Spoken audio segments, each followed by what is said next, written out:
වැරදි සිදුවන ජීවිතයක් උරුම අප දහමේ පිළිසරණ ලබමින් තම ජීවිතය රැක ගැනීමට හැකි අයුරින් කැපවිය යුතුමය.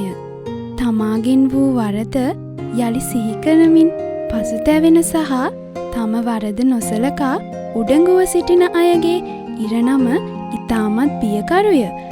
යමෙකුගේ අතින් වැරදි සිදුවීම පුදුමයක් නොවේ. වරදට සමාව ගැනීමත් වරදින් නැගී සිටීමත් යන සොඳුරු ගුණය විසින් අප ශ්‍රේෂ්ඨත්වය කරා රැගෙන යනු ඇත. වියනුණු සිත් සතන් සදහම් අමාතියෙන් නිවා සනසන ඔබේ පවුලේ පුවත් සඟරාව මහාමේඝ සෑම පුන් පොහෝදාවකම ඔබේ දෝතට ලොව කොතැනක සිටියත් මහාමේඝ දැන් ඔබේ නිවසටම ගෙන්වාගත හැකි. වැඩි විස්තර සඳහා විමසීම් 071 555 66 66